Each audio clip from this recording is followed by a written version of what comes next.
Hi y'all folks, this is Max from RootGalaxyNote.com. So I've got another review ROM of CriskeloROM. I just had a video on how to install it.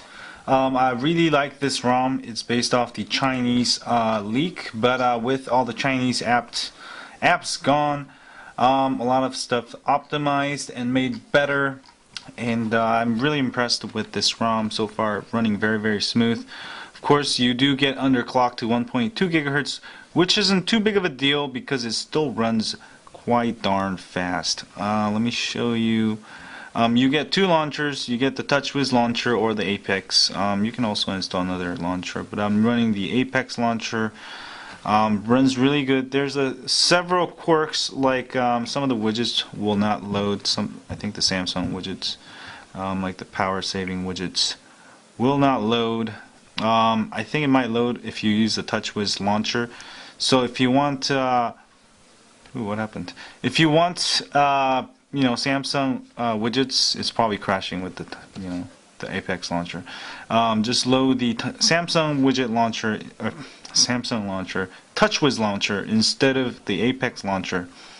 I'll actually show you. You can do this by going manage apps and then go to the launcher. You can switch launcher, or you can get the launcher switcher too. But I'm gonna go to the launcher you're using, such as Apex launcher, and you should be able to oh, and that shows you device memory 1.5 gigabytes free. I didn't know that. So it's freezing on me. What happened?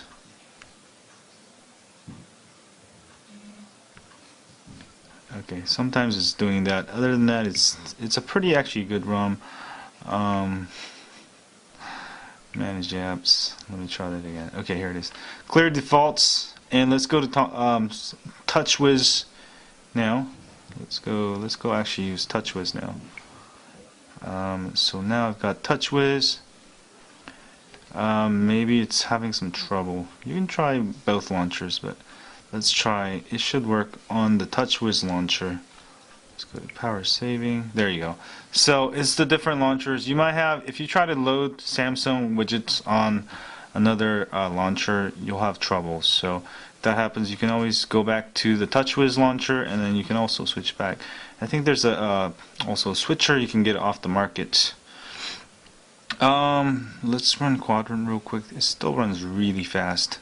Actually, no, before I do that, let me close everything, and let's run full benchmark.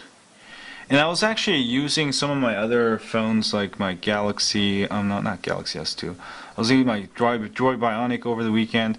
What I noticed is the Droid Bionic 4G LTE is super fast. I was getting almost 30 megabits per second download. 5 megabits per second is faster than my home DSL, which gets 25 megabits per second download. And the speed was really fast. That's one thing I noticed. But as soon as I went back to Galaxy Notes, I was able to multitask like crazy. After I installed a new ROM, I reinstalled all these apps that I used to use, and it would just load one after another. It just, the phone was quicker than, my hand. Whereas like the older phones, well, Droid Bionic's actually not too bad. If I go to like my Evo 4G or Nexus S, then everything just takes forever. You can do things so much faster on the Galaxy Note. So the bottleneck is always, your internet speed and also the speed of your CPU. So you both have to go hand in hand. And look at the number I got, 3959. That's on stock 1.2 gigahertz. That's underclocked. At stock 1.4 gigahertz, you can expect probably 4500, and overclocked to 1.6, 1.7, 1.8, it's going to get even higher, like high on Android style. That's why I love my Galaxy Note, because it's super fast. Even though I only get HS DPA on my AT&T, well, this is the unlocked version. The system runs so fast. I don't need 4G LTE on this phone, so that's the difference. But I also have the AT&T 4G LTE version, so I can use that. Other than that, it's pretty nice ROM. I'm gonna go play with it. I'll have an updated. There should be an updated version later on, but you can see how smooth it is besides the quadrant scores. So go flash it, check it out, let me know what you think. And I was actually having trouble with the mid note. The screen would turn off and stuff, and that was kind of weird. But I think you should actually use TouchWiz Launcher with this one, because as you see that you get that forced close with when you try to do something on the Apex. But it looks like a really great ROM, very easy to install. Don't forget to follow my installation video, otherwise you might end up bricking your phone. And if you brick your phone, just follow my instructions. You'll actually unbrick it, because it'll use Odin to restore your Clockwork mod recovery. Anyway, I'll also have an update on my AT&T Galaxy Note, which is my other favorite phone also. And it's getting very rainy here, so I'll see you guys later. And if you have a Galaxy Note, either version, unlocked or the AT&T, don't forget to subscribe to my email list at rootgalaxynote.com. We update you once a week with ROM of the week, tips, and more whenever I have time, just for you and me. And we don't share your email with anyone else.